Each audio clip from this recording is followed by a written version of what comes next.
This week on Dialogue, Politicizing Immigration.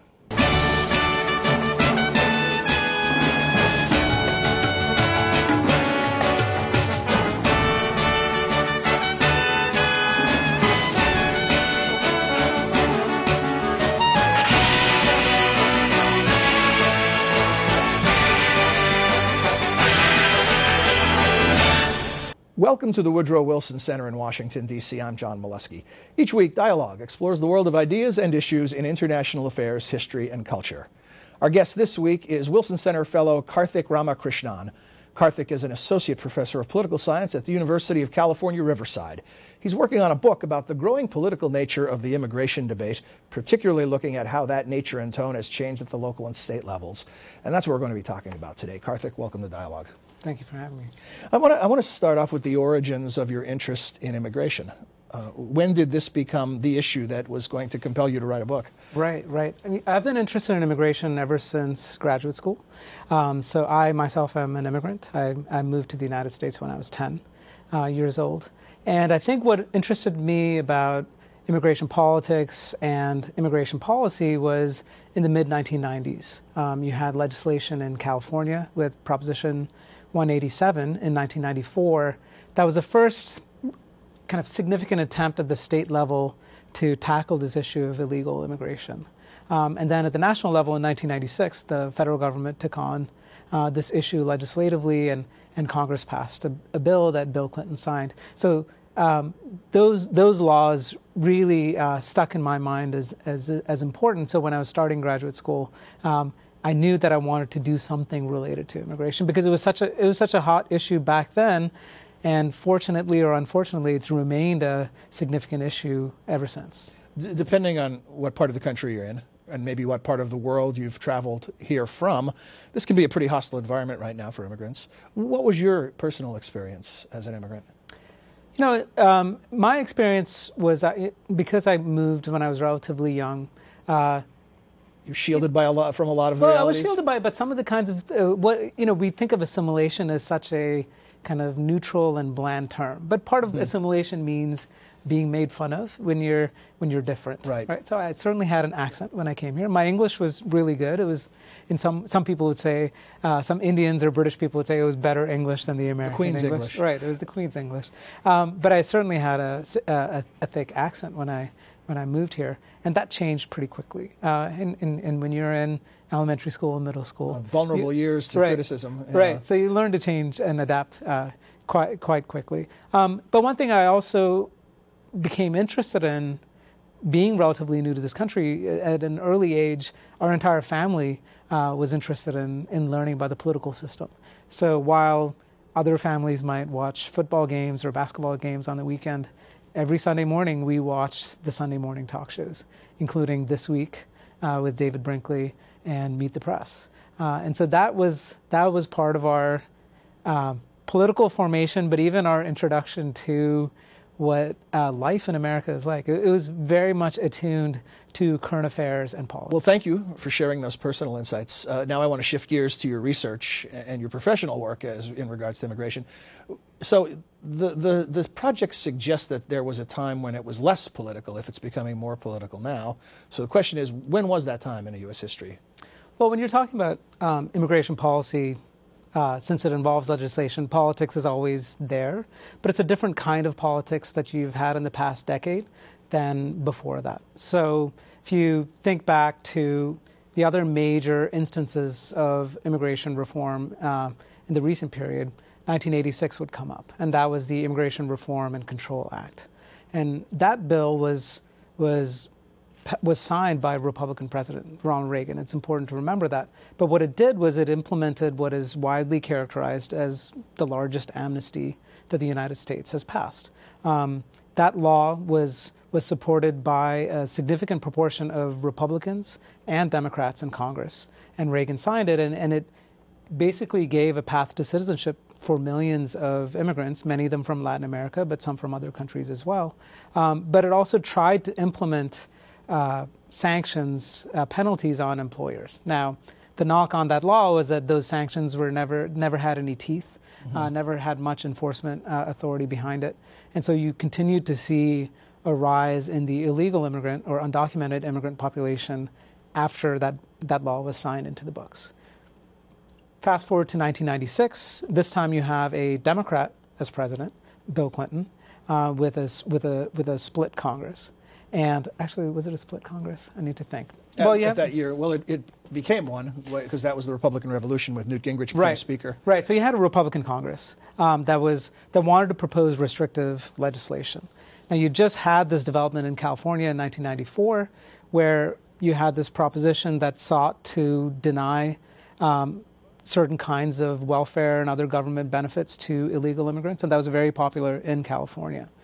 Republicans in the House thought that they could get some political mileage out of this in 1996, and the Democratic administration felt pressured to sign on to it. They were worried that they might lose support among independent voters going into the fall election. So you had a fairly restrictive bill that was this time supported, again, by a fair number of Democrats and a lot of Republicans that a Democratic president signed. So you've had instances of these bipartisan coalitions either passing something that you would consider liberal, amnesty in 1996, or something that is conservative, which was in 1996, which increased border enforcement and imposed new penalties on people who were in the country illegally. And at this point, neither party owned the immigrant vote in a way that polls show that Democrats own it today. Right. Democrats were starting to own it a little bit, especially in states like California, where Democrats were opposed to the kind of legislation that was passed in 1994. But nationally, you didn't see the kind of divergence that you saw in the past decade. Well, then when George W. Bush was president, and along with senior Senator John McCain from another border state, there was another opportunity for Republicans to lead the charge on immigration reform. Absolutely. Although it didn't work this time. Why not? Well, there's we need to look at both Bush terms. So what most people don't realize is that one of the first legislative items that the Bush administration was interested in 2001, after passing the tax cuts, was to focus on immigration reform. The first state visit was by Vicente Fox, and he visited in early September 2001. And there was a lot of talk of trying to pass a legalization program in 2001. And much was made of President Bush's ability to speak Spanish and his a governor from a border state. Right, and his friendship with Vicente Fox and his deep affection for Mexico more generally. Seems as if it was on a silver platter for Republicans. Right. But this, again, was right before 9/11.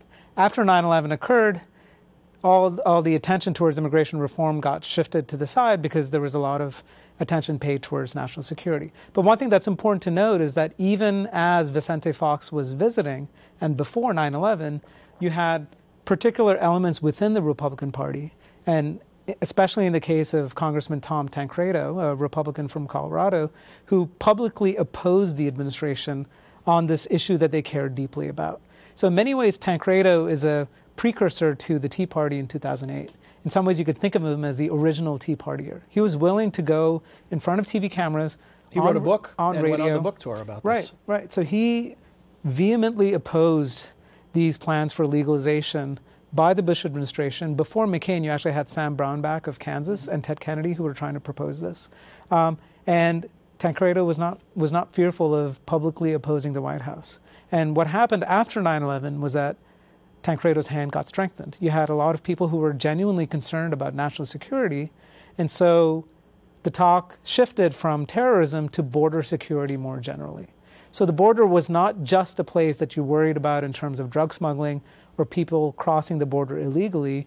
It became this area where people thought you might also have illegal immigration mixing in with terrorism. Al-Qaeda, not just neighbors from the south. Right. Now, another thing that changed that you talk about specifically is that what was once generally a federal issue, right, now is more of the initiatives are coming from the state and local level. Right. How did this happen? Conventional wisdom says because the federal government was dropping the ball. Right. So you see where you see the rise in state and local activity, it occurs starting around 2005. So people might ask, why 2005? Right. So one thing I should say before going into that is one of the kinds of explanations a lot of people think might be relevant to this is is economic problems, right? So maybe you're seeing things in Arizona and Alabama because of the economic downturn that we're experiencing. But in fact, a lot of this legislation at the state and local level started increasing in 2005. Right. This was at the peak of the economic boom. So the reason why it started happening was you had a recognition that you wouldn't have comprehensive immigration reform at the national level. In fact, many of these restrictionists tried to prevent legalization at the national level. And once those conditions were met, they were able to push legislation at the local level, knowing that you wouldn't have a federal legalization law that would wipe clean all the things that were occurring at the local level. So it's a political explanation. Starting in 2005, you have restrictionists at the national level. So you had a bill that Jim Sensenbrenner proposed in the House that would have, for the first time, made being an illegal immigrant a felony in the United States. And it would have also made helping anyone who's an illegal immigrant, including transporting them and providing any kind of service, a potential felony as well. And this concerned a lot of church organizations, unions, and others, charitable organizations, who thought that they couldn't do the kind of work that they normally have done. So you had these massive mobilization efforts. You had these massive immigrant rallies. But you also had efforts starting around the same time. The prize wasn't just to try to push something at the national level, because this strongly enforcement felony approach did not pass at the national level. It was a strategy to also try at the state and local level. And the thing that helped this case along was a little-known feature in 1996. So one of the things about the 1996 law was it increased border enforcement. But it also created a section of the immigration code called 287G. Now, it's a number that most people don't even know what that is. But what 287G is a program that allows the federal government to enter into agreements and partnerships with state and local law enforcement authority to help detain and ultimately deport immigrants, illegal immigrants. And this was unprecedented. Usually you just relied on the Border Patrol and back then the INS to do that job. But now they could partner with state police agencies and even sheriff's departments, like Joe Arpaio in Arizona.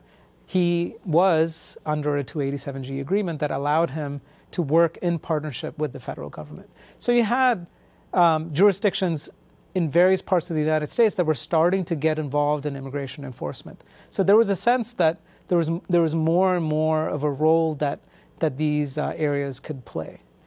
Now, on top of that, you started getting these new legal theories, and this is one of the things that I do in my research and in the articles that I've written and in the book project that I'm working on. Is an individual Chris Kobach. He's not very well known, but he's played a very important role in laying the legal justification, the constitutional justification for allowing states and localities to be involved almost independently on enforcement issues. And this is one of the central debates that's going to be discussed in the Arizona case in front of the Supreme Court in the next month. And what does he base that on? What is the legal foundation for more aggressive, more assertive state and local control? The legal foundation is that states and localities have inherent police authority, and this fits into their existing police powers. There's nothing special about immigrants that necessarily entails the prior approval of the federal government. Are there any, you said it wasn't about an economic crash and more people or competing for a smaller piece of the pie. That wasn't the reason. Right. So are there X factors you can identify? For example, people talk about it's geographic, so it's where there's a large influx. Right. It's rapid change. Right. It's something that is noticeably different in a short amount of time. Right. What can you say about that? Well, that was one of the dominant explanations up until, I would say, the last year or two, which was what you found was immigration, especially illegal immigration, and especially immigrants from Mexico, moving to new destinations in the United States. So they were no longer just going to the Southwest or to New York and New Jersey or Illinois. They were entering the heartland and the South places that have either never had immigrants before or haven't had immigration for decades. And so you have these either economic competition or cultural clashes happening, places where Spanish is being spoken for the first time, people don't understand their neighbors, overcrowded housing. So all of these challenges that come about with this new influx of immigrants coming in. This is something that I've looked at because it's a very compelling argument, right? So you have inaction. Geography as destiny. It's not El Paso, it's Des Moines. Right. So you have the federal government not passing any legislation, and there's all these pressures boiling up from below, right? There's a lot of tension that is brewing.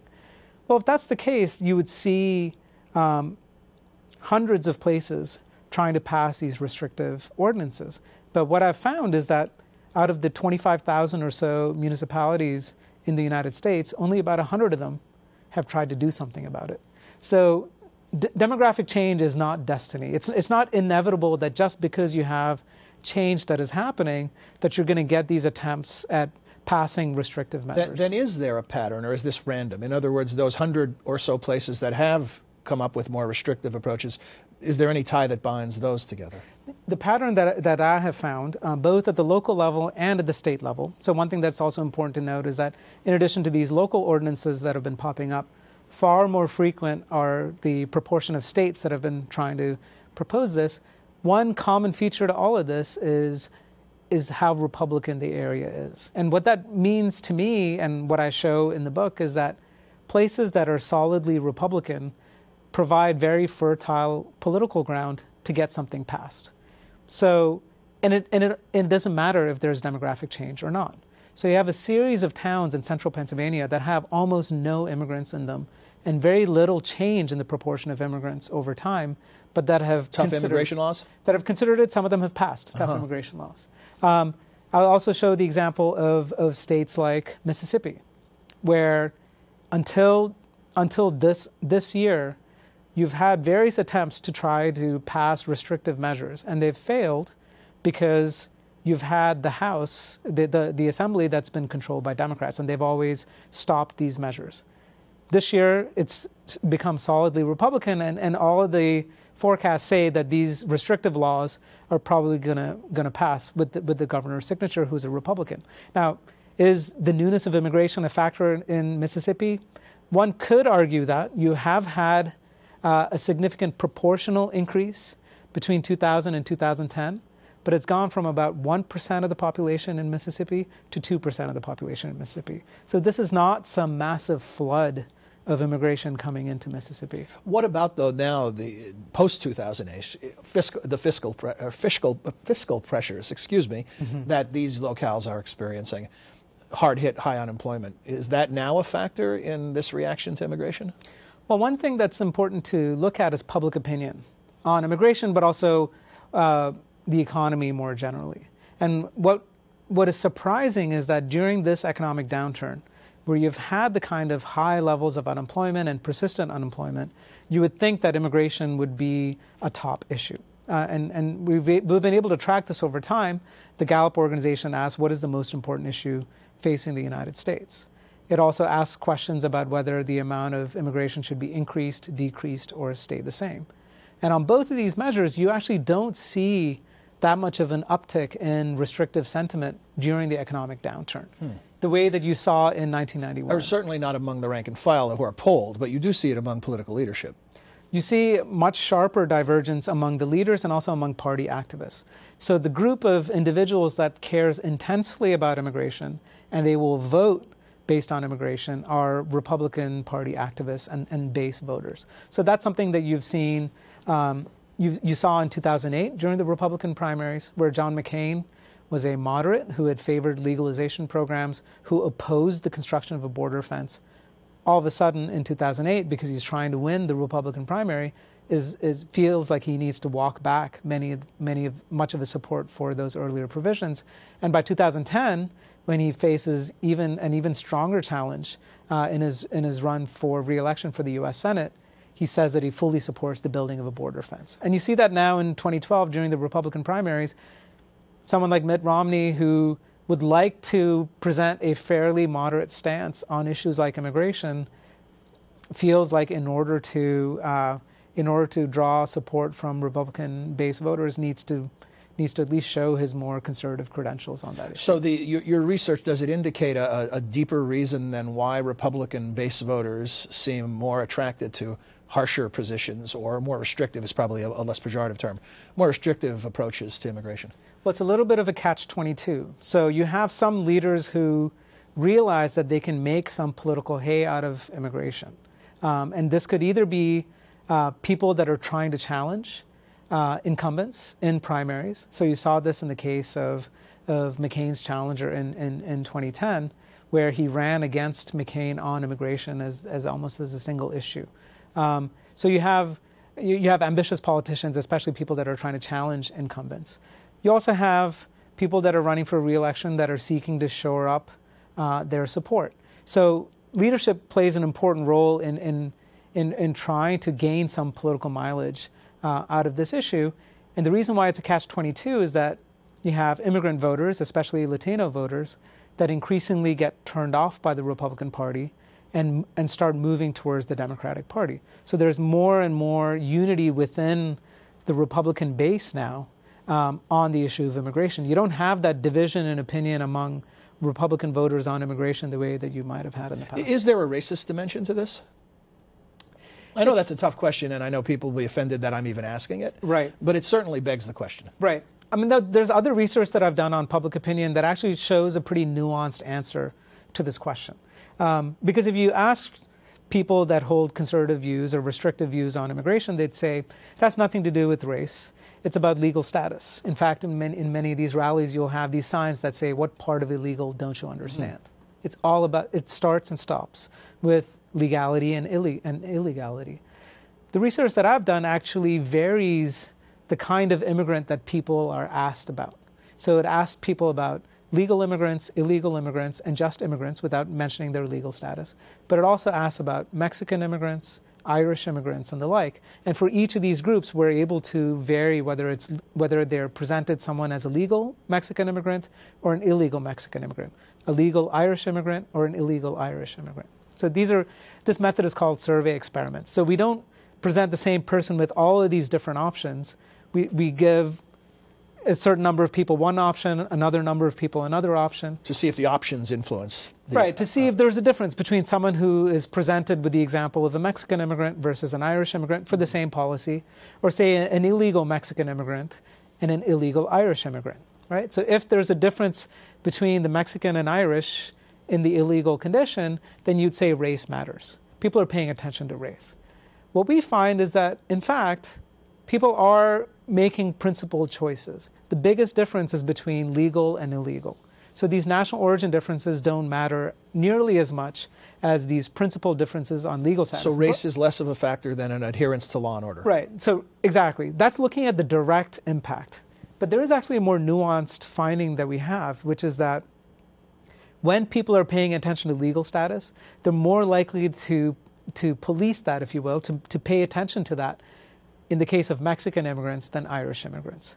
So the difference between legal and illegal is much bigger for Mexican immigrants than it is for Irish immigrants. For Irish immigrants, they're willing to give them the benefit of the doubt, if you will, whereas for Mexican immigrants, they're not willing to do so. So let's fast forward to a presidential race and polls that show that Democrats are way ahead, particularly in the Latino vote, but among other minority populations. Right. What does this say electorally?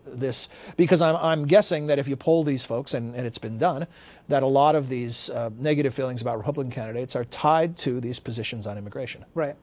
What's important to note especially with the Latino community, but the Asian American community too, is that not only the laws that are being passed, but the way that immigration is being talked about, especially in negative ways by many. The nation of immigrants, but the narrative is negative about immigration. Right, and it has a partisan hue to it. Most of the people that are talking about it in a negative light happen to be Republican leaders, and that's hurting the Republican brand. So if you look at support for the presidential candidates over time, for Latinos, George W. Bush in 2004 got about 40% of Latinos' support. Now that went down in 2008 for McCain to the mid-30s, and this is someone who was once seen as a champion for Latino immigrants. Now in 2012, there's one poll that's come out recently, and it's very shocking. It probably won't remain this low, but Mitt Romney, in a recent poll that Fox News Latino put out, has 14% of the Latino vote. 14%, right? Half of what McCain had. Right. It's the lowest in memory, and that if Romney only gets 14%, or even say only 20% of the Latino vote, it's an almost guarantee that he's going to lose the presidential election. So that's among Latinos. Among Asian Americans, too, we've seen that. I want to mention this book Sure. as well, Asian American Political Participation, a book that you're one of the co-authors of, and tell us about this research as well. Right. Which you just started to, but I didn't Sure. want to miss an opportunity, Karthick, Sure. to share your book with Sure. our viewers and listeners. No, thank you. And so this book it's based on the first national survey of Asian Americans, and we did that in 2008. What's remarkable is that even though this population is important, it's growing, it has a lot of resources that a lot of them are starting to deploy towards politics, you don't have these national surveys of Asians. And what we do here is to try to explain why and under what conditions people participate. But one of the things that we also look at is the party identification of Asian Americans. In the 1980s and 1990s, you had this general sense, there weren't many good polls on this, that Asian Americans were splitting their votes between Republicans and Democrats. And in fact, if you look at the presidential vote, in 1992, only about a third, the Democratic presidential candidate only got a third of Asian American support. Fast forward to 2008, that number shifts to almost 2/3.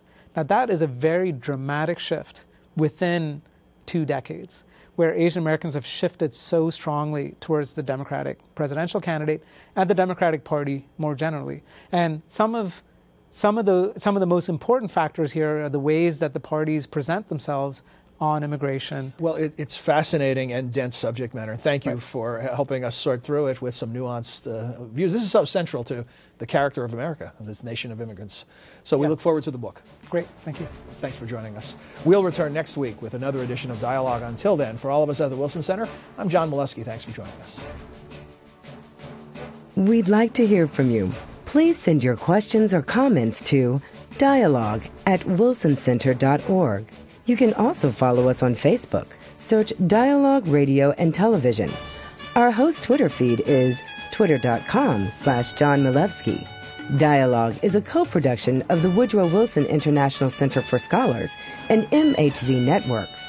Dialogue is available via broadcast, cable, satellite, and telco on MHZ Worldview throughout the United States. To see how to watch where you live, visit www.mhznetworks.org.